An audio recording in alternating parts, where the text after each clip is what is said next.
شهر الوحدة أهلا يا شهر القرآن أهلا يا شهر الغفران أهلا يا شهر التوبة أهلا. أشمار كفول نجيني كان قوم جالا كان كبجا بكجر تنتسني فوايد وبلين كي جالا تون في كبجا قوتو الدنيا تورر كمتن ورنا كان قد أجلسن شوفت كيسن وردفتوني بوني انترتمن ورا كيساور ألا أكم جرتو نجا كيسن أنا بليتين كيسن بوني انترتمن نجا كوتي كلان رب كدافاتو إسني سبعة نجا تفني بيا في ساعتي كان جيسن يا إسني جينجرها أردي بيتين ورون بوني انترتمن تف مسين سنتاني مسين ستانو تدوبلمان أفراكين يروم ناتي ملكين بنا كوتا ولتاني هابوكنو ولتاني هاديمون أمسكية وروني هنجرا ماتي تاتني كومنتيتين لايكيتين شريتين نجابي سطرتن يسفون ركيسن قالتوما كواجما إسنين أمالي فيديو كامرتي قاعدة كيسن كومنتين بوكسين نوكاو هندقتينا أهين تلقيسن بكن دكوكوري بكن سنجدسيسي ودون كون سريمتي ودون كون سندبرسو سكوفيسا hawaasa kee hojii walitti sibuusaa obbolaa kee hojii walitti sibuusaa wanti jettan yoo jiraate yaada keessan koomentiin boksiin akka hunda gatiina amma dara deebitiin yoo yaasiniin jeen jira har'a viidiyoo biraatiin walitti deemnee jirra viidiyoo nuti walitti deebinee jirru jiini kun ji'a hamataa jedhanii obboleeyyan musliimaa ji'a kabajaa jedhanii akka kanatti beekanii walumaa gala gartokkoon obboleeyyaniin baga geessanii maaliifi namoota barreen gaddaa hin beekin namoota barreen gaddaa duniyaa kanarra akka isaan jiraatan iyyuu hin beekin gama yuutuubii kanaan miseensa taanee maatii taanee akkuma kana obboleeyyan taanee bakka dogoggorreetti wal sirreessinee bakka walitti gaddinetti waliif dhiisnee wal jabeessinee wal hubannee wal subannee ji'oota muraasa walii waan dabarsineef gama sooshaal miidiyaatiin obboleeyyan musliimaa wal bareetiin baga ittiin singeessan jechuun dhufe karaa biraa immoo tumsa nuyi obboleeyyan kiristaanaafis obboloota musliimaafis hin soomamaa hin soomamu wanti jedhamu jiru hojii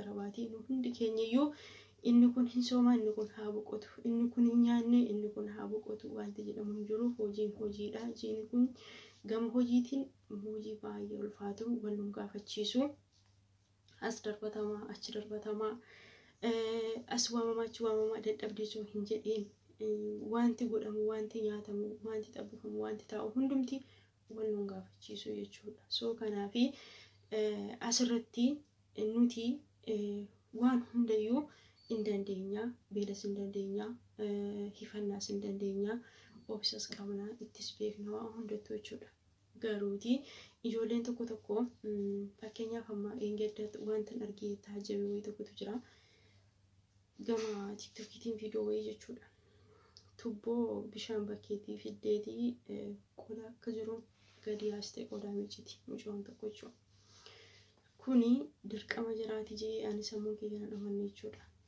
lafa garaa isaanii ga'uuf yookaan ammoo waan isaan jedhan akka isaan jedhanitti fuutee baachuudha ofii fi yaannee ofii bakka laannee jechuudha mucaan kun kana jechuun hojii jaraan hojjeteena hojii jaraa dhiisaa miti waan hundumtiyyuu akka nu miidhutti osoo hin taane hin jiraa miti dhugaa rabbii fakkeenyaaf ramadaana kana keessa wanta baay'eetu nama mudata dhugaa rabbii zayitiitiin gubachuun jira kufuun jira dadhabuun jira dhugaa rabbii tokkicha baay'ee jechuudha yerootti of jibbanii maafan biyyaa ba'ee jedhanii rabbii ofitti illee gaddanii yerootti ofitti illee gaddan jira jechuudha sababiin isaa wanti hojjetamu wanti miicamu asiin kana miicitee yoo keessan asiin kana ofiitti dabalama asiin kana hojjedheera yoo jettan asiin kanatu dhufee maal ta'a dhugaa rabbii baay'ee ulfaataa jechuudha soo maal jechuu barbaade of eeggannotiin haa hojjetamu wanti hojjetamu kamiyyuu jechuudha fakkeenyaaf isin har'a madaadii tokko yoo godhattan yookaan ammoo isin har'a gonaaddisa tokko yoo godhattanii gonaaddisni kun bara baraan isin irratti hafaa jechuudha keessi keessan illee gonaaddisa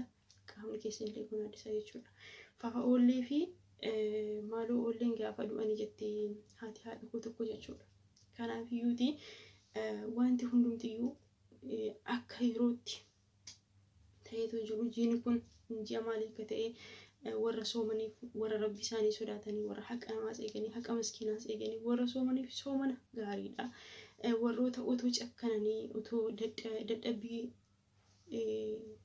obboleeyyanii osoo ilaalanii akka isaan soomanis osoo beekanii warroota darbatamanii fi isaaniif illee rabbi isaan laaffisu jenna gabaabumatti jechuudha. Walumaa galatti ani waan jechuu barbaade yeroo xabbashtanis yeroo zayitii kana xabbashtanis yeroo waamamtanis yeroo waa hunda gootaniyyuu of eeggadhaa. Rabbiin isin haa eegu. Rabbiin jalattis ammoo isin yoo of eeggattan karaa riqiksanii nagaan nu bulchee hin jedhani jedha Oromooni. Yoo nuti eegganne Rabbiin nu eegaa jechuudha. Kanaaf obboleeyyan kiyyaa Rabbiin dandeettii fi obsa isiniif haa kennu. Jiini kun hanga ji'an torban lama akka isiniif ta'u osoo isinitti hin beekamin osoo uumaa hin ta'in osoo hin gubatiin osoo hin cabin osoo hin dhaabbatiin osoo rakkoon isin hin qunnamin ji'a kana jaalalaan dandeettiitiin akka dabarsitan gammaanumaan kadhannaa kootii of eeggachuun sammuu gaariidha. Hin ulfaata. Dhugaa namoonni baay'een jechuudha fakkeenyaaf barreen gaddaa waggaa lamaan darbe jechuudha waggaa lamaan isaatti dhufa asuma Dubaayii kana keessatti jechuudha. Ramadaana kana keessa mucoon tokko mucoo gara Wallagga keenyaatiyyuudha. Gaasiin itti fanadda'e jechuudha. Sababii kam sababa hojii Ramadaana kana wajjin wal qabatee gaasiin itti fanadda'e. Jalqaba madaamii isheetu du'e. Madaa isheen immoo madaamii ishee irraa haftee ji'a tokko hospitaala keessa ciiftee jechuudha. Ji'a tokko hospitaala keessa ciistee mucoo kana nuti maallaqa gargaarree galchine jechuudha. Gargaarsa reef ishee biyya galee keessaallee ga'ee qabna jechuudha.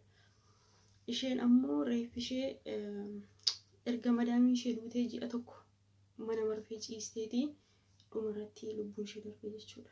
Ayyaana Ramadaana booda kan isheen duute. Kanaafiyyuuti waan akkasiifaatu jira. Osoo achiin ga'iin garuu wanti hundumtiyyuu yoo nuti jiraanne jira jechuudha. Fakkeenyaaf yoo nuti jiraanne maallaqni kunillee dhufa. Yoo nuti jiraanne gallee warra keenya arguun illee dhufa. Yoo nuti jiraanne isa har'a gola ormaa kana keessaa as darbatamaa achi darbatamaa soomtan kana fakkeenyaaf nuyi ijoolleen kiristaanni jechuudha.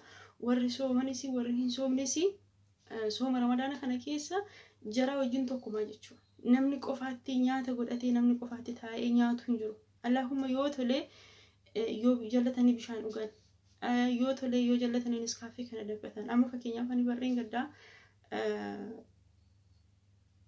niskaaffee dabbatan ture yeroo niskaaffee dabbifadhuuni niitii kiyyatti urgaa isheen immoo niskaaffee jaallatti jechuudha. Maaf dhugde naan hin jettu garuu maaf dhugde naan hin jettu haraama inti nyaadhu naan jetti ati nyaadhu. Nufaana soomaa jirta cubbuudha nyaadhu naan jettiyyuudha. Garuu ammoo ani jechuudha fooliin kun yoo isheetti dhugaa'ee isheef sirrii miti rabbirraa na gaafata ta'innaa maaliif hin hawwiti ta'innaa waan jiru sammuu kiyyatti waa yaaduu fi dhugaa rabbiin niskaaffee kanallee hin danfisu jechuudha. Yoo ta'e yoo sharraftu jechuudha otoo sharraftuu danfisee dafee kilaasii kiyya galchee kilaasii cufeetiinin dhugaa jechuudha. Sanuu niskaaffee sana dhuga malee ni qofaatti hojjetadhee nyaadhu. Yeroo tokko cornaaqee kana hojjedheen ka'aa cornaaqee sana tokko lama fuudhee nyaadha jechuudha. Barakaan immoo yeroo mana biraa ture immoo jaroom wajjin soomaan ture. Maaliifi jarris baay'ee maxifoodha. Maal nyaata maal dhugdaan illee hin jiru mana sana baay'ee ulfaata yerichi jechuudha. Kanaaf maal sinin jechuun barbaade walumaa galatti warra sooman qofaa miti. Obboleeyyan kiristaanaallee warroonni fakkeenyaaf hamma ijoolleen soomii akka seera mana amantaa ortodoksiitti soomii soomanii hanga sa'aatii 9 hanga sa'aatii 10tti warra turan jiranii jechuudha. Isaanuma faana. Garuu yeroo masoomii hiikaan isaanii sun ga'uyyuu ta'anii hiiku. Fakkeenyaaf ijoollee meeqa jira man tokko ijoollee musliimaa fi kiristaana iddoo tokko kan hojjetan jechuudha. Akkuma kanallee ammoo qophaa kan hojjetan jiran. Innaa walumaa galatti Ramadaana kana keessa hojiin baay'ee cima. Baay'ee waluun gaafachiisullee waluun sobsiisullee. Garuu immoo in darba waan hundumtiyyuu waan ta'eef isin warri soomtanis isin warri hin soomnes of eeggachuun isin barbaachisa. Erga du'anii erga cabanii erga naafatanii erga dhukkubsatanii erga kufanii wanti ta'u waan hin jirreef jechuudha. Ani badeen osoo hin badiinii jedhanii minire kanaafiyyuu waan hundumaa keessatti of eeggachuun nu barbaachisa. Yoo nuti of eeggannes ammoo Rabbiin nu eega.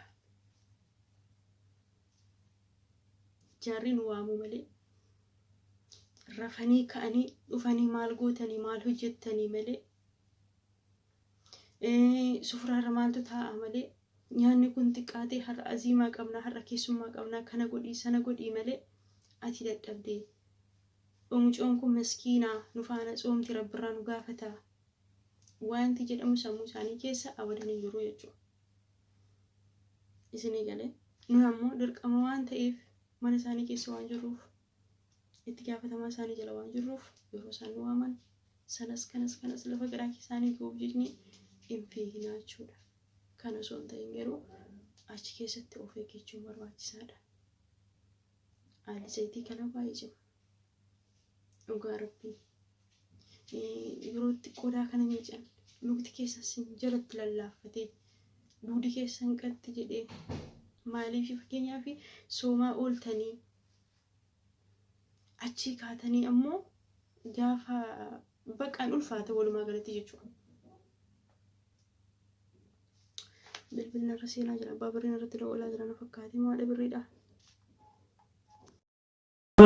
bar 570 warqaba jamaaf jaalatama Qureesh irra dirmakkaa dhalaate bar 610 gaaf umriin isa dargaggummaa dhaqqabdu goota keessaa jalqabe kitaab qulqullicha amantawar muslimaa hiraanitti mamu jalqabe eegee ergamaan rabbi Jibriil jedhamitti dhufu waggoottan 23 oliif eegi quraanitti meembooda dhumni muumerga kitaab qulqullicha kana bar 632 xumuramuun innillee gaafas bulubbuudha. Namootni hedduun ergama rabbi jedhuun ergama waaqayyoo gudda jedhuun illeen kanuma kaan hedduun immoo alamiin jechuu yaamu alamiin jechuun jecha afaan warra raboota yoo ta'u afaan keenya Oromoo yoo jijjiirri immoo amanama jechuu jedhan wanni amanama jedhaniif illeen duub eegi kitaabi guddichi yookaan quraani kun itti mameen duub adoottiin darina dokeessan baasin akkuma inni jiru guddin waaqayyootiif ismalee rabbiin dhibiin akka hin jirreef ofiisaati immoo ergama rabbi ta'uun barsiisee fakkatee dubbata. Muhammad amanta muslima jalqabsiisuuf adoon taane amantii muslima amantii ergamtoota gurguddoo akka aadaan Ibraahim Muusaa Isaaf ergamtoota dhibii haaromsuuf akka dhuuf barsiisota amanta war muslima gurguddoo irra gabaa'u rabbiin hin jirre rabbi malee Muhammad immoo ergama rabbiiti ar-rasuul yookaan rasuul Allah kanaaf sunna yookaan jireenyi isa fakkeenyummaa gaarii qabu hordofuun jireenyi bara bara argachuu wanni jedha kitaaba war muslim